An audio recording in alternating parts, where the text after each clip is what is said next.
I'll welcome my guest today, Ray Fraser, San Diego, California, the founder of Coastline Realty Group. But that's just a small piece of what he does. He does real estate, he does short-term rental management, he does development, and he also coaches. And he's at a point in his career now where he's giving back to people who want to experience what the freedom that the real estate industry can give. Ray, thanks for being here today. I appreciate it. Thank you so much for having me. I appreciate it, Travis. So we were chatting a little bit earlier about, you're not running just one successful company, you're running four now. As of now, I should say anyway, who knows, maybe by the end of 2025, that'll be more. Yep. But let's talk a little bit about your journey of how you went there, because you started as just, I should say just, right, as an agent in the real estate space, right? That's where you cut your teeth. Yeah.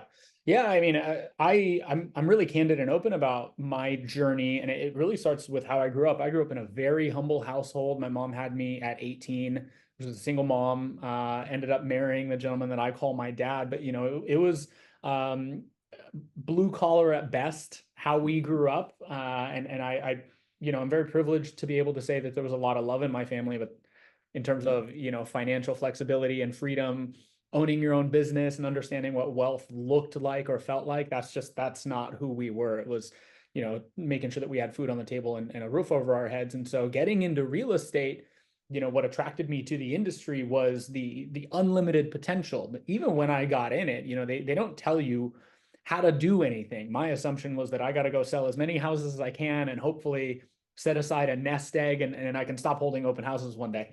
And then as I started to rub shoulders and network with some folks that had done this at, literally the highest levels, I started to understand what's possible. And I got that entrepreneurial itch. So, I own and operate 4 companies now. We've got at least one more coming in 2025.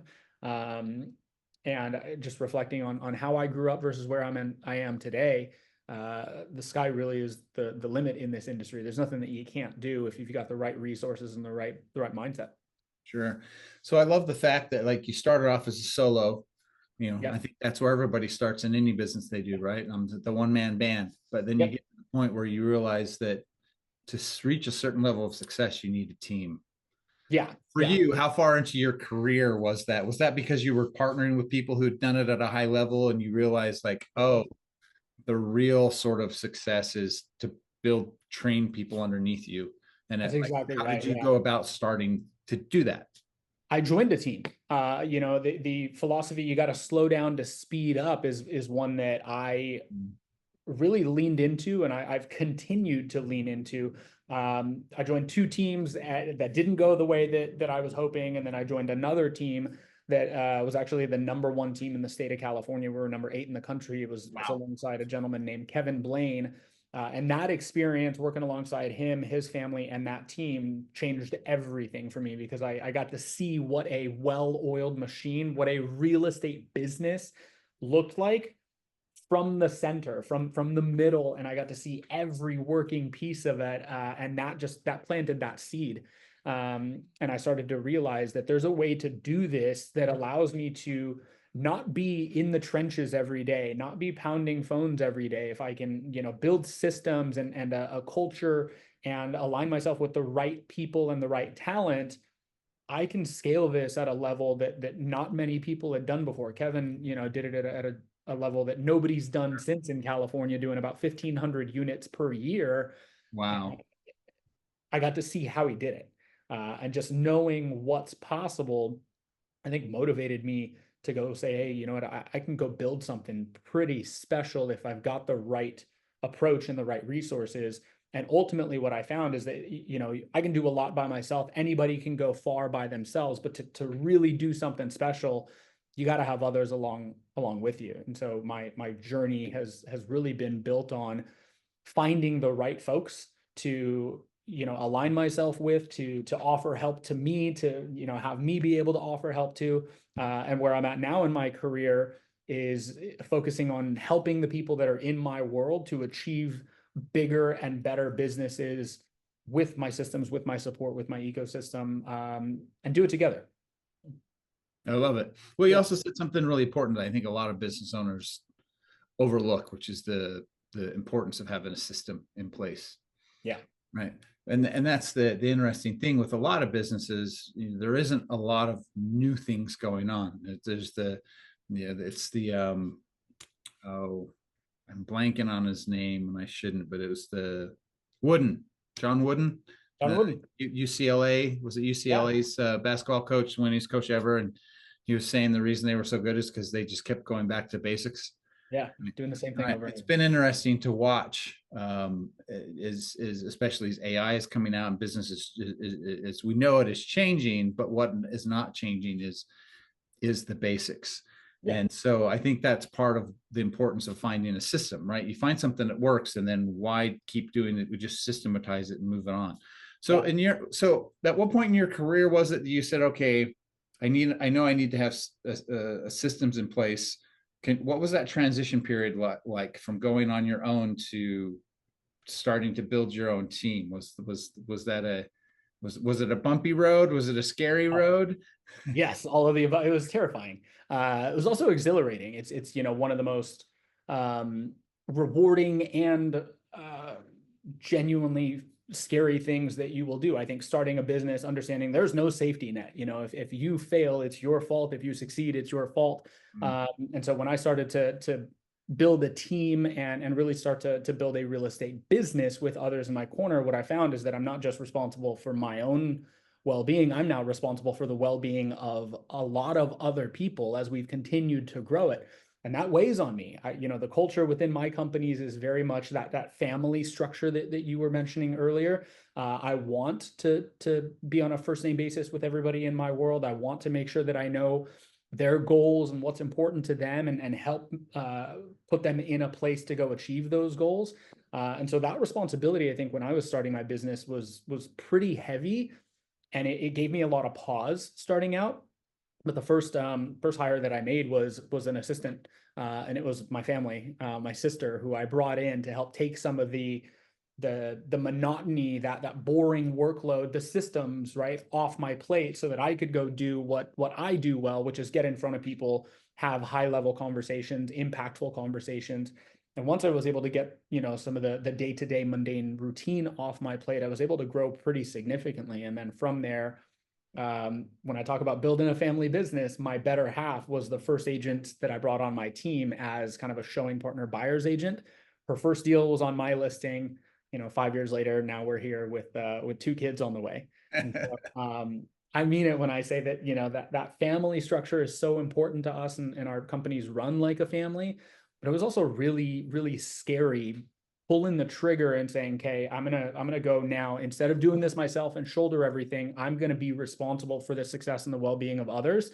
And I had to make sure that my foundation was right, that my mindset was right, that I was up to that task, knowing that, looking back now, it's a constant journey, it's a constant pursuit of growth, and I'll never be perfect at it. But my willingness to go put 1 foot forward every single day lets me know I'm the right dude for the job. I'm the right guy that can get them where they want to go, because I really do care, and I'm willing to do what it takes to help not just myself but the people around me. So what's fascinating about this is you start in a established, honorable career. Real estate's been around for a while. Yeah, The statistics: more millionaires in America come from real estate than anything else. yeah, And you're halfway into the career you have right now, and this new crazy thing called Airbnb comes on the scene. yeah. It changes the game forever.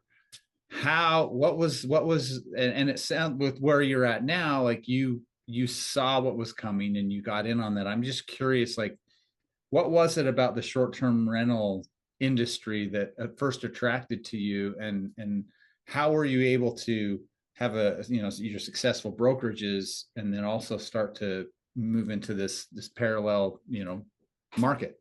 Yeah.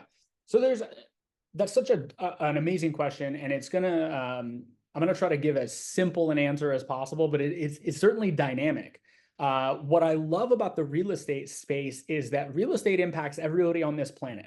Mm. There's finance industry and there's the real estate industry. Everybody's impacted by those two industries. Nobody likes talking finance. Everybody likes talking real estate.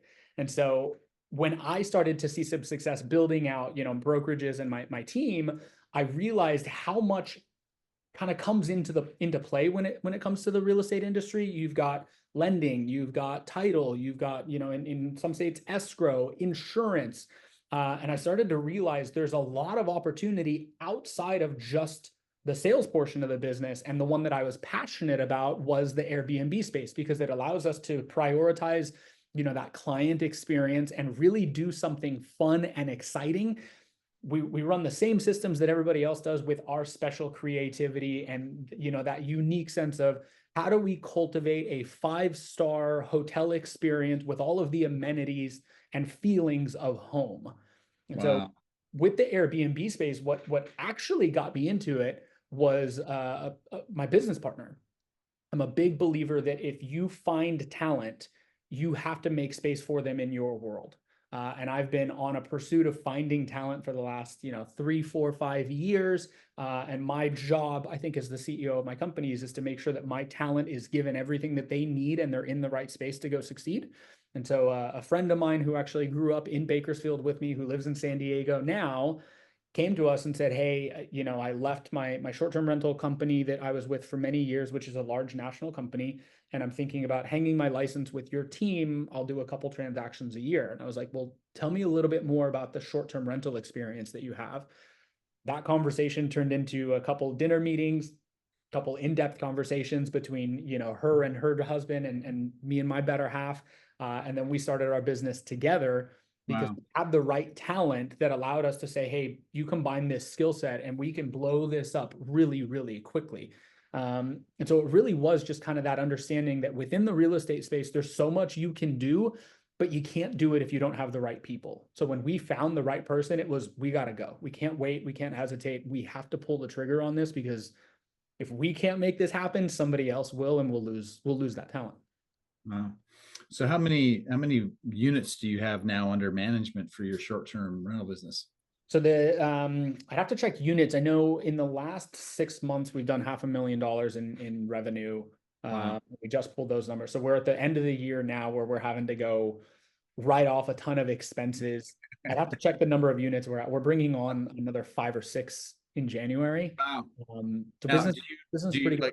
like, I've talked to people that are and forgive me if I'm asking too many questions about short-term rental space, but I'm just sometimes Oh, fascinated about. But do I you love talking do about it. you have like just a couple of areas you stick in, or are you like slowly kind of just spreading out?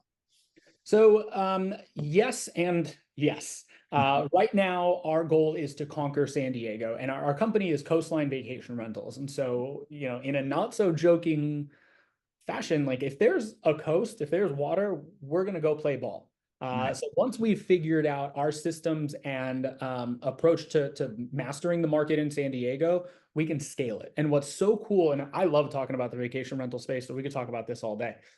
The vacation rental space scales in a way that real estate sales and development don't, because Mm. you certainly do have overhead, and it is labor intensive, right? You're essentially running mini hotels throughout the city. With that comes a lot of fun, creative approaches to how you want to run your business, but it also creates a level of scalability that is unmatched, because once we've got our systems down here and we understand, okay, what's the capacity that every one of our employees can handle, well, then we just go expand into another territory. And as long as we've got a handful of resources, everything runs the same. We don't have to constantly worry about training up new agents or securing new listings. We get a couple of really high performing properties and we're already operating in the 6 figures. Wow, that's fantastic. So So what's the Airbnb takes a what's the ton. crown jewel of your short-term rental portfolio right now? We've got a couple really good ones. When you find yourself in San Diego, call me. We've got some amazing oceanfront properties in Carlsbad, Mission Beach. We've got some beautiful Bay View properties in Bay Park, Point Right. Loma. We've got some nice stuff. And so, we specialize in coastal properties. Sure. A lot of our properties are either on the water, or they've got views of the water. So come Wow. hang out, man. Come visit us in San Diego. We'll get you housed up in one of our nicer All spots. right, done. How so at what point does the development come into all of this? Yeah, the development is one of those unique cogs in the wheel that I think is, as I started to understand money and investments and Mm. how it works, development became kind of the natural evolution of where we're going to take the sales team. And what's really cool about the development space our sales team provides a lead funnel for the development and vice versa. And so Mm. it's a constant feeder system with all of our companies. The sales team also helps grow our vacation rental, which helps grow our sales team, which helps grow our development space, which helps grow our sales team. Everything Wow. feeds into itself. So the development we do, Created a system of a system of the system that's integrated with your systems. and I promise that's not actually how I drew it up. It just happened that way, and I'm taking all credit. Like, yeah, that was totally the plan from the beginning. Raise a genius, of course. It just kind of blew up in a way where everything started to work in a cohesive ecosystem, and it allows us to go do some really cool stuff. The next step after San Diego in 2025 is to get into Orange County, Santa Barbara, Central Coast. But the development space, you know, the sales team will feed business to the development space. Once we've either flipped the property or developed the property, that will lead as another funnel to our short-term rental space if we're going to hold those properties and rent them out, or if we're going to go resell them, it feeds right back to the real estate group. And so that was more of a way for us to say, hey, we can control more of our inventory, and we can get into different markets in a very different prospecting sense, because we then become, you know, the buyers as opposed to the agents. So if we were to go expand into the Central Coast, our goal is not necessarily to start by recruiting 50 agents. It's, can we go buy 3 or 4 properties and then recruit the agents to help us sell them? And so it allows us this ability to grow and expand pretty quickly. In terms of scale, though, it's a little bit different because of the you know, the capital that's required to get into these other markets. Yeah. And once we've got that up and running, it grows fairly quickly. Wow. So let's talk about the management of all of this, of you being sort of the central leader of each one of these. Because I mean, these are, you know, each one of these, yes, it's in the real estate, but I mean, the short-term rental game is completely different than the sales game, which is completely different from the development team. So you've got 3 very unique teams with their own culture, with all of their own skill set. What Own is personalities too. Yeah. Yeah. So This how is do different how do personality. you juggle managing those 3 entities with such sort of diverse personalities required to be able to be successful in that space? Um, so first and foremost, I have to be aligned with people who share common values. We can all have different personality types, but if we don't value the same thing, it's just not going to work. And that Mm. most of our value comes from a couple of you know, different mission statements that we have. One, it's to constantly be redefining the real estate industry for the agent and for the client. What does that client experience look like? What does the agent experience look like? And how can we constantly focus on making that better? So that's one huge pillar of our value system. The second one is, if we just take care of the clients, everything else falls into place. So we have to be in line and in business with people who really value that sense of client service. That is at the forefront of everything that we do, and every decision that we make has to be made with the intention of providing an exceptional service to our clients. And if we ever falter in that, our business will crumble. It is so integral to everything that we do. And so it starts with making sure that I'm in business with folks who value those 2 things, that constant pursuit of growth and improvement, and really making sure that we're taking care of our clients. From there, I will say I talk to everybody a little bit different. You know, this person's coaching style and this person's management style is going to look different. Sure. Got to be able to wear a couple of those hats.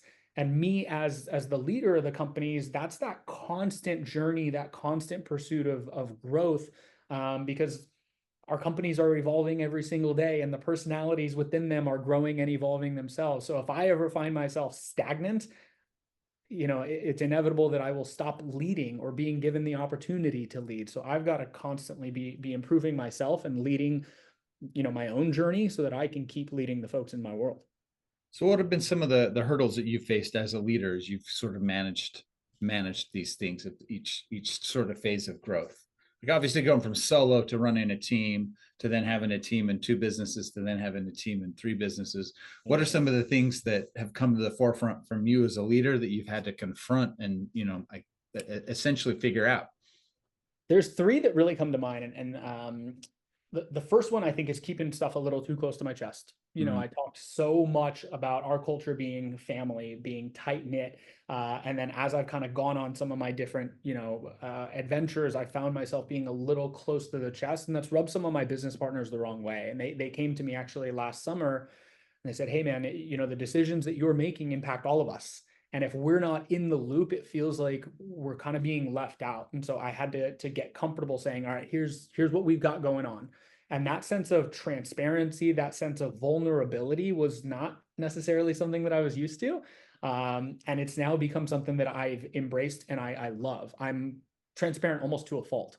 I mm, make sure that the people that are in in my world, especially the executives and directors, they know everything that's going on, the good, the bad, the ugly. Um, the other obstacle that I definitely have run into is my superpower is I'm a dreamer, and the quote that I've coined is I never let a little reality get in the way of a big dream. mm. And Good one. sometimes that can be problematic for some of my business partners and the people that I do business with, because I'm constantly thinking of these new ideas and I'm constantly trying to go a mile a minute. And that causes some strain.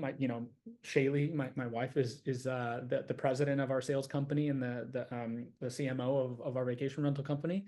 And she has to keep up with that. And that's not always easy. And so I have to remind myself, as fast as I'm trying to go, I have to make sure that the things that are in place are done before I go move on to like the next big adventure or the next big project. So it's just the willingness to slow down so that we can speed up, I think has been a constant learning experience for me. And one that I'm always working on. And then the last one is hiring the wrong talent, bringing the wrong people into my world. And what's funny, Travis? Like, there's so many times where I knew in my gut it was a bad hire, and I Yeah. did it anyway because I saw, one of two things. I saw that there was still, a gain to be made, some kind of financial gain or some win to be had, or I told myself, I can get this person to where I think they can go, or I can change that person. And every time I made a bad hire, I told myself one of those two things, and it didn't work out. And it impacted the culture, it impacted the energy, it impacted my stress levels. Um, and so I continue to try to tell people, prioritize making the right hire, prioritize having the right people, with the understanding that, when you sidestep that or when you deviate from that, be willing to correct it. And I've had to let people go. I've had to, coach people out of our companies. And unfortunately, if I trusted my gut, I wouldn't have had to have those conversations. Mm. But Well, it's at least you that coached constant them learning. out instead of, kicking them out, obviously, except the times you had to. So, I mean, you bring in some compassion to it. Yeah, of It's course. really interesting that your focus on the customer experience. Yeah. That to me is a fundamental, foundational, basic thing of business. But so I live in Las Vegas, and I was having dinner with a bunch of friends, and I happened to meet a gentleman who was a concierge. I'm not going to say, for sake of privacy, I won't say which resort that it was, but it was one of the big ones, and he was the main concierge for 25 years. And he was saying that in 2020, all of the casinos in Vegas, most of them, there's two left, they all got rid of their concierge staffs. Yeah, I believe it. And it's so interesting because I'm talking to clients that are coming to Vegas, and the thing that comes up is it feels different because You know that what? level of like high, and again, concierge isn't for everyone, but for the small percentage of the people that want that, it's interesting that they're like, that's the thing they're noticing now, is that customer service touch has gone down, and it's Yeah, lessening the experience of being here in Vegas. So I wholeheartedly agree. We were in Vegas last year for a convention, and one of the things that I noted was, why are we still calling this hospitality? It's not hospitable. It feels like a money churning machine. And I think everything's appified. yeah, and if you're in, a C-suite meeting and you're having conversations, obviously you have to talk about money. But if you're talking about increasing your bottom line at the expense of the customer experience, stop calling it hospitality or stop calling it a client, a consumer-based industry. It's not at Sure. that point. That's the argument I've been making, and not just me, quite a few people the last few years. I was in Hollywood for 15 years as a screenwriter, Yeah, and it's really interesting to, from a business perspective, you look at it and going, Hollywood doesn't, it seems like everything they're doing, like the consumer is the last person they actually think about. I wholeheartedly, yeah. And then they Early commitment. complain when consumers don't go watch their movies. Yeah, You're yeah, like, maybe you should. So anyway, I just, to me, that was interesting. I also find it fascinating that transparency is becoming a big part of your business. And, yeah, I think you're ahead of the curve, because it feels to me like culturally, at least here in the United States, right? That, like, especially the last 3 or 4 months, what's been sort of one of the big things that he keeps coming in is people are like, we just want some transparency to what's going on. yeah, And so I think that's, we've had 20 years of the information age, and I think we've probably had 5 years of information overload phase, to where yeah. we just have so much we don't know what's going on. So now it's just like, just Tough to keep pray up. with me. So that's fantastic. I love that's been your three keys as leadership. And the other thing I love is we can see the natural sort of progression of you as the solopreneur to the business owner to, the business owner to now you've had enough success. You've created your fourth company, which we haven't talked about, which is Millennial Agents. Yeah, Now you're passing on that knowledge and you're coaching, I guess the next generation, if we want to call that. yeah. So what was the evolution and the insights that led you to add on another component to what you're already doing? And at what point in this time did your wife be like, "Hey, enough is enough"? She knows me well enough, and I will say I couldn't do any of this without her, without that support system. She knows that I'm a dreamer, and she knows that, I'm as ambitious as they come. And I think a lot of that is due to how I grew up. Ambition was just not a thing because you had what you had and you didn't complain. Sure. Now I look at the world in a very different lens. My kids will look at the world with an unlimited mindset. Money is infinite, and they just have to go take however much they want of it, or however much they need of it. And so I'm constantly looking for new ventures and new opportunities. With the coaching specifically, one of the things that I'm really proud to say is that I wouldn't be where I'm at without so many people literally grabbing me by the hand and pulling me up. Even sometimes when I fought it, I was like, no, I'm good. I'm good. They were like, no, come with me, come this way, come get in this room, come take this class. And I soaked up everything that I could. I am nothing more than the byproduct of the people that have been willing to invest in me and give me their time and their insights and their wisdom and their care. I want to pay that back. And I will say, there's an amazing feeling when you hand a first-time home buyer keys to their first home. That is one of the most gratifying, humbling experiences that you will ever have. The only thing that I found on par with that is handing an agent their first commission closing. That Yeah. to me is one of the coolest things, because you're a part of this first domino that can lead to a massive world and a massive business.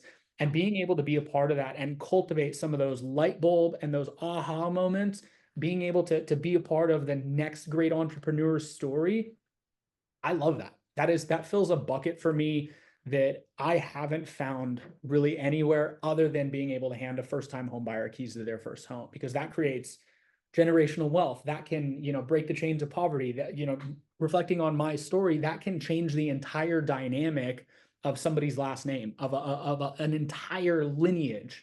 Mm. The same thing can be said for helping somebody build a business. And I think that, it's a responsibility that I don't take lightly. And it's something that I'm so passionate about.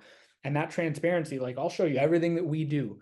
You got to go execute. Can I help give you the resources and the mindset to understand that I'm not the smartest dude in any room. I'm certainly never the most privileged, but I will work my tail off to go get the things that I want in this life. And if you do the same, there's nothing that you can't have. There's nothing that you can't do. And so if I can go impact more and more people to build big businesses and to create generational wealth and to build big lives, I will I will sleep easy every night. I will die very happy knowing that's a legacy that I'm proud to leave.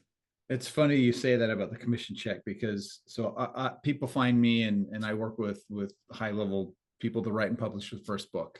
Yeah. And there's a lot of things we do in our business, but my most favorite part of my entire business is being able to make the call to my client when their book hits the number one on Yeah. Amazon, and being like, hey, check Amazon right now, and then being able to say, hey, congratulations, you're a best-selling author. How special That's is the one thing that I don't let my team outsource. I'm like, that is mine. I'm yeah. like, clear my schedule. And it never gets old, does it? Like, I can't imagine that's a call where you're ever like, oh, I gotta tell you, like that's gotta be the best feeling. Yeah, we actually had a joke for a while because we had, I think, 35 or 36 books in a row that we got to number one. Ah, that's And then awesome. I would take my old book and be like, okay, this market my old book, and my book would get to number two. So there was like a year and a half. I had three books, and my books got to number two, and everybody else got to number one. I'm like, what is going on? You're giving away all the goods, man. That's awesome. I was just like, it was pretty funny. So with your coaching, what are some of the aspects of that now? Are you only working with agents, or are you start if somebody come in and saying, hey, you know what, I would like actually become an investor or developer, or I want to get into the short-term real estate game? Like, Yeah. do you cover all of that, or is it you Yeah. only working with your employees? No, we've got really 8 kind of modules that we play around with, and the first one's mindset. The first one is really unlocking that sense of anything is possible in this world if you just keep your head down and you execute the plan. But if you don't think you can, be a millionaire, if you don't think you can be successful, you can't. The game's over. It's done. It really starts here. And so the first thing that we always dive into, whether it's one-on-one coaching, group coaching, or one of our workshops, if your mindset's not right, nothing else that I tell you matters. It's going to be, notes on paper that are going to collect dust over time. And so we really make sure that the people that we're coaching up are ready to go receive the information that we're going to provide them, with the understanding that if they just execute, we're good. But it starts here. From there, it's making sure that you have all of the tools and resources and systems to run a listing-based business, handle buyers. We talk about investment, we talk about leverage and scale, and then we talk about the concept of retirement. I'm very proud to say that I'm an entrepreneur. It's one of the best things that you can be on this planet, other than a father, I think. And retirement to me as an entrepreneur doesn't mean I'm done. It doesn't mean I'm just not working anymore. It means I work when I want, how I want, with who I want, where I want, for as long as I want. And that's what we're working towards. And if I can help somebody build that, it doesn't mean you're not working. It just means you're working on every bit of your own terms. And that is absolutely possible in the real estate space as an entrepreneur. Yeah, there's a few calls back, a few episodes back. I was talking to somebody. He managed to retire when he was like 42. I'm looking to 40. If I can do 40, I'm happy. And as a dad, right? If I'm present, I win. I never met my biological dad. And so if I can just be there, I win. My goal is to make sure that I build a business that doesn't need me in it anymore, so that I can go hang out with my kids. And if I can do that, there's nothing better in life. And you're saying something important. So like when I was 21, I worked in sales, and I was in Los Angeles, and I had my mentor, he was 68 at the time, worked 60, 70 hours a week. He was very much a people person. He loved going to the networking meetings, like BNI and the luncheons and the breakfasts, where everybody comes. He loved those things. We would go to like 3 or 4 of those a week. Yeah. And he used to always tell it when they're like, everybody's like, oh, what do you do? What's your business? And he used to say, I'm retired. And he just, and I, and I'm at 21, I'm like, I'm working really hard, I don't understand. So I never said anything, but that went on for a couple of months. And then we were at one of these meetings where he's like, I'm retired. And you hear somebody be like, oh, that's BS. I know you work like 70 hours a week. And so of course everyone around him is like, hey, what are you lying to us? And he starts laughing, and he's like, oh, well, when I was 8 years old, my dad used to come home from work, and he would throw his stuff in the corner, and he'd be upset, and he would always go, I can't wait till I'm retired. And he's like, I'm 8 years old, and my dad just kept talking about retirement. And I'm like, this must be this really important thing. So I asked my dad, what is it? What is retirement? And my dad said, when you're retired, you get to do the things that you love whenever you want to do them. Yeah. And then my mentor, he smiled, and he said, I've been retired since the day I turned 21. That's cool. And I was like, wow, that to me has always been an insight as to when you create the life that you love, it's not really work. Right? Yeah. And I think that's why a lot of people struggle as they get in a job, because they need to make ends meet, and it's not fulfilling. And then it is just a job, and then it does get to be a little bit drudgery. So, Totally. or And at it the seems same like you time, love you love what you do. And isn't that such a, like, such a privilege to be able to wake up every day and say, I love my work. I think that's one of the coolest feelings that you can have. Well, as one of my friends who's a very successful entrepreneur says, he's like, Travis, entrepreneurs are the only people crazy enough to work 60 or 70 hours a week so they can avoid going into a 40-hour a week job. Yeah. Ironic. And yet that's the most accurate statement that I think you could tell any entrepreneur. Well, this has been a fantastic conversation. I appreciate your time. How can people learn more about what you do? So if somebody wants to rental, we want to go to it's Coastline Vacation Rentals if they want short-term rentals. So it's stayatthecoastline.com.